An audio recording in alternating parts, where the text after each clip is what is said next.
Hampir di seluruh pesantren yang ada di Indonesia, kitab Fathul Qorib dibaca dan dipelajari. Fathul Qorib adalah sebuah kitab yang pembahasannya sangat ringkas, namun hampir mencakup semua pembahasan fikih di dalamnya. Dengan pembawaan yang sangat sederhana, kitab Fathul Qorib sangat tepat bagi pemula dalam mempelajari ilmu fiqh. Kitab tersebut merupakan salah satu karya dari seorang ulama, yang alim dalam bidang fikih, yaitu seorang ulama besar, Abu Abdillah Muhammad bin Qasim bin Muhammad Syamsuddin Al-Ghazi Al-Kahiri Asy-Syafi'i. Beliau dikenal dengan dua nama, Ibnu Qasim atau Ibnu Al-Garabili. Beliau rahimahumullahu dilahirkan pada bulan Rajab bertepatan dengan tahun 859 H. Beliau tumbuh besar di tanah kelahirannya sendiri. Syekh Ibnu Qasim remaja memulai perjalanan pendidikannya di kota tempat kelahirannya sendiri. Di sana, beliau mulai belajar ilmu agama kepada Masya'awi sekaligus dengan menghafal Al-Quran di maktab. Kemudian beliau belajar ilmu qiraat dengan mengaji kitab Asy-Syatibiyah, dan juga belajar ilmu fikih dengan kitab Minhaj Nawawi, belajar ilmu hadits dengan kitab Alfiyah Hadits, belajar ilmu nahwu dengan kitab Alfiyah Ibn Malik, dan belajar ilmu usyul fiqh dengan kitab Jamu' al-Jawami, dan berbagai ilmu lainnya yang beliau pelajari di sana. Setelah beliau merasa punya bekal yang cukup, kemudian beliau melanjutkan rihlah keilmuannya ke Kairo, Mesir.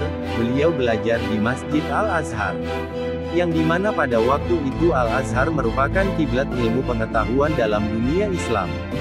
Kedatangan beliau ke Kairo pada tahun 881 H dalam usia 22 tahun. Adapun guru-guru beliau di Kairo, Mesir adalah Al-Imam Muhammad bin Abdul Munim bin Muhammad Al-Jauzari Asy-Syafi'i, 821 sampai 889 H tahun 1419 sampai tahun 1484 M. Dari beliau mempelajari usyul fikih dan ilmu arut secara utuh sampai selesai. Al-Imam Muhammad bin Abdurrahman bin Muhammad bin Abu Bakar bin Utsman bin Muhammad As-Saqawi Asy-Syafi'i, 821 sampai 891 H. Dari beliau mempelajari kitab Alfiyah Hadits sampai selesai, kitab Al-Azkar Nawawi, kitab Al-Qaul Al-Badi, dan beberapa kitab karya Imam As-Saqawi sendiri. Kamaluddin Ibn Abi Syarif Muhammad bin Muhammad Al-Maqdisi Asy-Syafi'i, 822 sampai 906 H. Dari beliau mempelajari fiqh, usyul fikih, dan sebagainya. Dari beliau juga Ibn Qasim belajar kitab Jamu' al-Jawami. Muhammad bin Ahmad Al-Ghazal Asy-Syafi'i, 826 sampai 912 H. Dari beliau Ibnu Qasim mempelajari ilmu faraid, al-jabar, dan sebagainya. Syekhul Islam Zakaria Al-Ansari, 823 sampai 926 H. Asy-Syamsu Al-Himsi, dari beliau mempelajari ilmu fikih, lughah, dan sebagainya. Al-Abadi, dari beliau mempelajari ilmu fikih. Alauddin Al-Hisni, dari beliau mempelajari kitab Syarah Al-Aqaid dan Hasyiyahnya, Syarah et-Tasrif, Al-Qutbi fi Al-Mantiq, dan sebagainya. Zainuddin Zakaria, dari beliau mempelajari bab qiyas dalam kitab Jamu' al-Jawami, karya Al-Mahali dan Qiraat Sab'ah. Jamaluddin Al-Qurani, dari beliau mempelajari kitab Syarah Asyikal et-Tasis. Syamsuddin Muhammad bin Al-Qadiri, dari beliau mempelajari ilmu qiraat. Zainuddin Jafar, dari beliau mempelajari ilmu qiraat Sab'ah dan Arba'ah Asyar. Syamsuddin Muhammad bin Abu Bakar Al-Himsani, dari beliau mempelajari ilmu qiraat, Asyrah sampai surah Al-Hijr.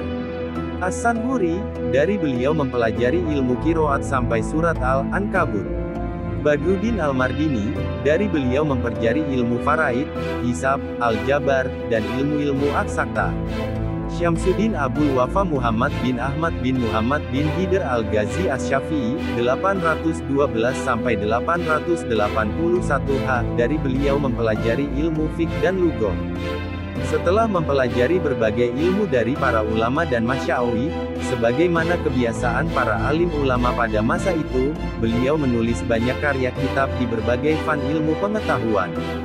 Di antara karya-karya beliau yang paling penting disebutkan oleh pakar sejarah yaitu Fat Al-Qorib Al-Mujib fi Al-Fazi et-Takrib, kitab fik dasar pokok di kalangan santri pesantren Indonesia, yang menjadi syarah penjelas dari kitab et-Takrib karya Syekh Abi Syuja. Fat Ar-Robi Al-Malik syarah atas Alfiyah Ibnu Malik. Hasyiah atas Syar Tasrif karya Saduddin et-Taftazani. Hasyiah atas Syar, Aqaid Nasafiyah karya et-Taftazani. Syar Minhaj et-Tolibin karya Imam Nawawi. Al-Qaul Al-Wafi li Syarhi, Aqaid An-Nasafi. Nuzatu An-Nadir bi et-Torfi dalam ilmu sorof. Nafais Al-Faroid wa Araisu Al-Fawaid. Aktivitas beliau selama di Kairo adalah belajar di Masjid Al-Azhar. Setelah itu juga menjadi pengajar di masjid yang sama dan pengajar di Masjid Al-Qola. Beliau dikenal sebagai orang yang qanaah, tidak senang dengan pangkat dan jabatan, tidak senang dengan popularitas dan berperangai tenang. Tepat pada hari Rabu, 6 Muharram 918 H dalam usia 58 tahun, di Kairo, beliau kembali ke Hadrat Ilahi. Semoga Allah senantiasa merahmati beliau dan memberikan kepada kita semua ilmu yang bermanfaat seperti yang diberikan kepada beliau.